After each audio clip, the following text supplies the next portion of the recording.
Buenos días, hoy les presentaremos nuestro proyecto sobre la Guerra Civil Salvadoreña para la Semana Cultural de los Gatos Negros. En nuestro proyecto abordaremos el tema de la ofensiva del 89, mejor conocida como la ofensiva hasta el tope y punto. Nosotros queremos hacer mucho énfasis en cuanto a las estadísticas y la información del movimiento que ejecutó el FMLN como un último recurso. La ofensiva del 89 fue una incursión que se lanzó el 11 de noviembre de 1989 por el FMLN. Esta ofensiva fue la más importante en la guerra de El Salvador, y la respuesta del Estado ante esta ofensiva fue establecer un estado de sitio el 12 de noviembre del mismo año. La acción del FMLN se ejecutó a través de la toma de varios ricos grandemente poblados, aparte de otras ciudades y áreas contra las cuales el ejército realizó muchos ataques aéreos, causando gran cantidad de bajas civiles como guerrilleras. El origen de la ofensiva del 89, también llamada como la ofensiva final. El origen de la ofensiva tiene diferentes motivos, pero las versiones mejor aceptadas son las siguientes. Primero, encontramos el intento de sublevar el pueblo en contra del Estado para lograr dar un golpe de Estado. Y el otro motivo que se acepta fue el darle un mayor valor a la mesa de negociaciones entre el gobierno y la guerrilla, ya que Alfredo Cristiani pronunciaba que la guerrilla estaba muy debilitada y a punto de perder la batalla en contra del ejército. En esta ofensiva participaron aproximadamente 3.850 guerrilleros de las 5 organizaciones que componían al FMLN. Estos tomaron posiciones en barrios del norte, este y sur de la capital, con el objetivo declarado de incentivar una insurrección civil que le ayudara a derrotar al ejército y derrocar al gobierno. Aunque se llevaron a cabo operaciones guerrilleras de menor envergadura en lugares como San Miguel, Zacatecoluca y Usulután, el FMLN concentró prácticamente todas sus fuerzas y capacidades militares en la operación sobre San Salvador.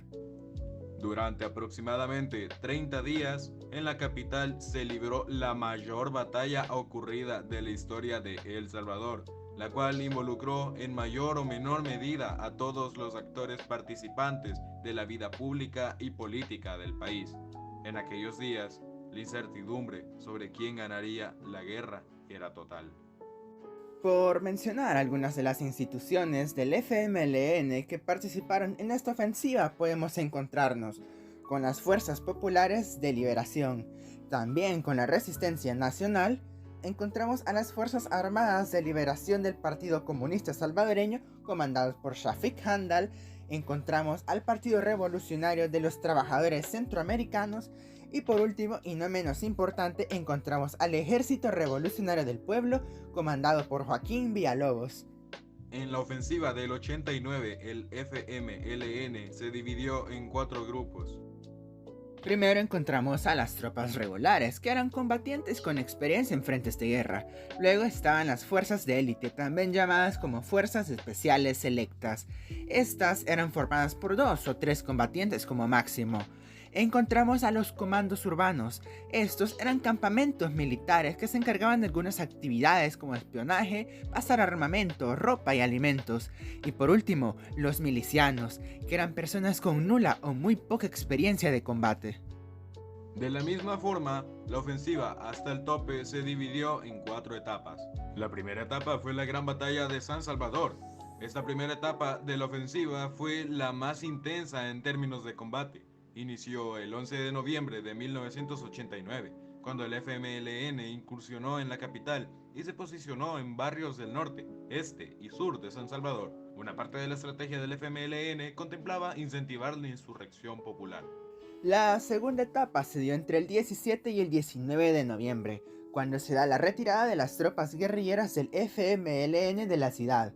La mayor parte de las fuerzas del FMLN se moviliza a las faldas del volcán de San Salvador y sus alrededores.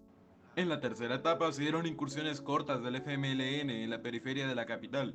Ocurrieron entre el 21 de noviembre y el 12 de diciembre. Esta etapa se caracterizó por la toma del edificio Sheraton por parte del FMLN.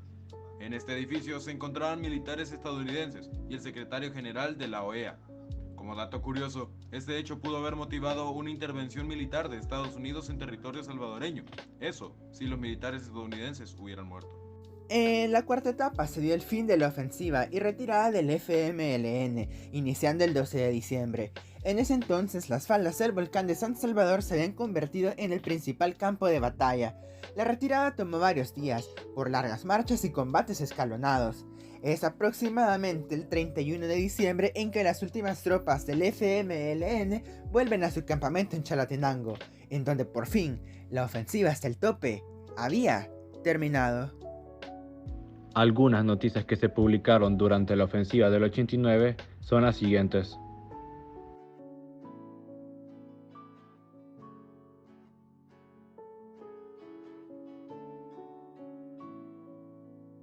Por último, y no menos importante, estas fueron algunas de las rutas que tomaron los guerrilleros durante las primeras 3 etapas de la ofensiva del 89.